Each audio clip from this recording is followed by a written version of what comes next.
World environment day సందర్భంగా Jagtial IMA ఆధ్వర్యంలో medical college జగిత్యాల్లో చెట్లు నాటే కార్యక్రమాన్ని చేపట్టడం జరిగింది.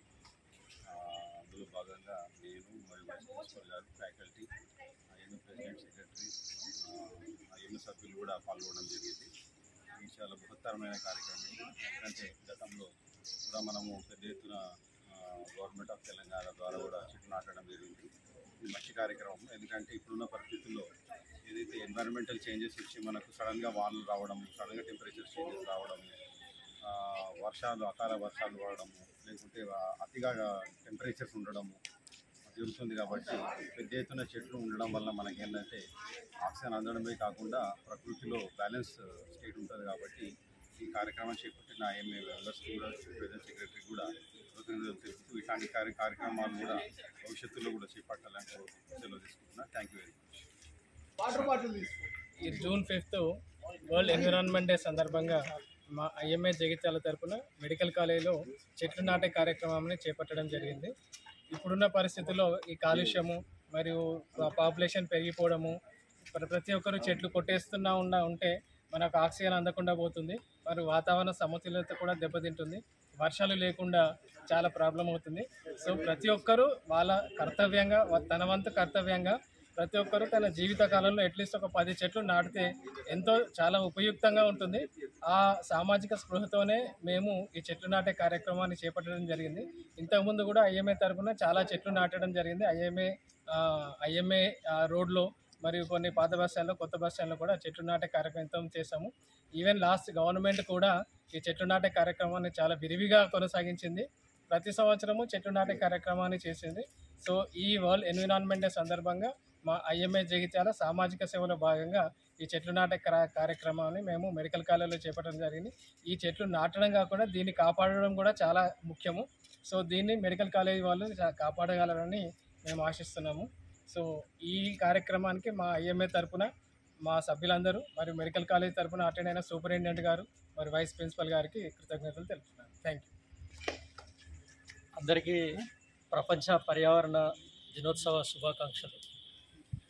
విశ్వం మొత్తం కనుక మనం చూస్తే ఇప్పటి వరకు ఏదైతే శాస్త్రవేత్తలు కనుక్కున్న దాని ప్రకారం ప్రాణం అనేది ఉన్నటువంటి గ్రహం ఏదైనా ఉందంటే అది కేవలం భూమి మాత్రమే.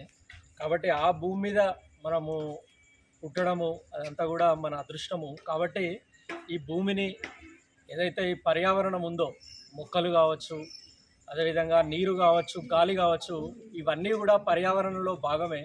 కాబట్టి వీటన్నింటినీ కూడా రక్షించుకోవాల్సినటువంటి బాధ్యత మన అందరి మీద ఉంది. మన భారతీయ జీవన విధానం కావచ్చు, హిందూ జీవన విధానాన్ని కనుక గమనిస్తే పర్యావరణాన్ని ప్రేమించడము, అదేవిధంగా పర్యావరణంతో మమేకమై జీవించేటువంటి జాతి కేవలం మన భారత జాతే. ఉదాహరణకు చూస్తే మనం భూమి అనము, భూమాత అని చెప్తాము. ఏదైనా ఇల్లు కట్టుకోవాల్సినప్పుడు కానీ లేదా వ్యవసాయ పనులు ప్రారంభమయ్యేటప్పుడు ముందు మనము భూమికి పూజించి ఆ తర్వాత మనము మన యొక్క కార్యక్రమాలు చేస్తూ ఉంటాం. అదేవిధంగా నదులను కనుక చూస్తే ప్రతి నదిని కూడా నదీమ తల్లిగా పూజిస్తాం. గంగమ్మ, గోదావరి అని పూజించి కృష్ణమ్మ అని ప్రతి 11 సంవత్సరాలకు ఒకసారి పుష్కరాలు చేసుకుంటాము.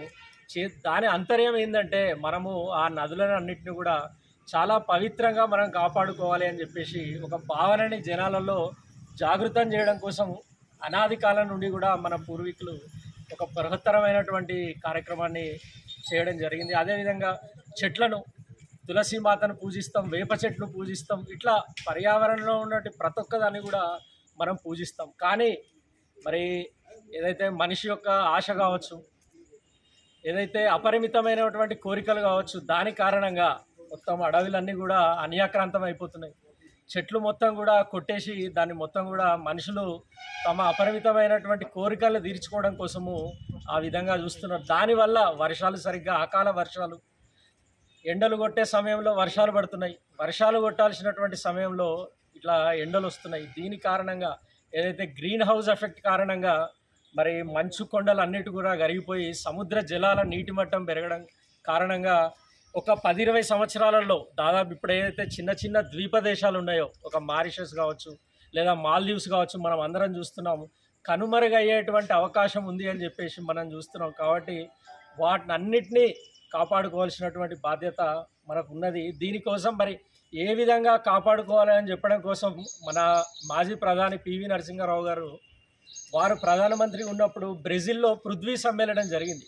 ఆ సమ్మేళనంలో వారు చక్కగా చెప్పారు ఏ విధంగా మనం కాపాడుకోగలుగుతామంటే ప్రతి మనిషి కూడా తన అపరిమితమైనటువంటి కోరికల్ని అదుపులో పెట్టుకొని ఏదైతే అవసరాల కోసం ప్రకృతిని కనుక వాడుకుంటే అప్పుడు మాత్రమే భవిష్యత్తు తరాలకు మంచి వాతావరణం కావచ్చు, మంచి కాలుష్యరహితమైనటువంటి ఒక జీవన విధానాన్ని మనం అందజేయగలుగుతామని చెప్పేసి చెప్పడం జరిగింది. ఆ క్రమంలోనే ఇవాళ మెడికల్ కాలేజ్ ప్రిన్సిపాల్ గారు అదేవిధంగా సూపరింటెండెంట్ సుమన్ మోహన్ రావు గారి ఆధ్వర్యంలో ఇవాళ ఐఎంఏలో మేము ఇక్కడ మెడికల్ కాలేజీలో చెట్లు నాటడం జరిగింది. వీటిని సంరక్షించే బాధ్యత కూడా మేమందరం కూడా తీసుకుంటాం. ధన్యవాదాలు. సందర్భంగా ఐఎంఏ జగిత్యాల వాళ్ళ కొలాబరేషన్ తోటి మేము ఫాక్సీ జగిత్యాల బ్రాంచ్ వాళ్ళు కూడా ట్రీ ప్లాంటేషన్ చేస్తున్నాము, మొక్క నాటడం. అది దీని ద్వారా మనం చెట్లు అన్నది సేవ్ చేయాలి.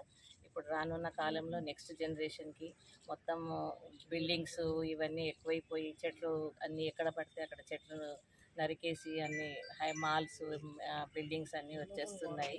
సో అది which indirectly causes global warming. And then global warming తోటి మనకు ముందున్న ముప్పు అన్నది తెలవాలి. అండ్ దెన్ నెక్స్ట్ జనరేషన్ వాళ్ళు సర్వైవ్ కావాలి అంటే ప్రతి ఒక్కరు వాళ్ళ ఇంటి ముందు తప్పకుండా చెట్లు నాటండి, పర్యావరణాన్ని కాపాడండి. ఇది మనము నెక్స్ట్ జనరేషన్కి ఇచ్చే ఒక బ్యూటిఫుల్ అసెట్ అండ్ గిఫ్ట్.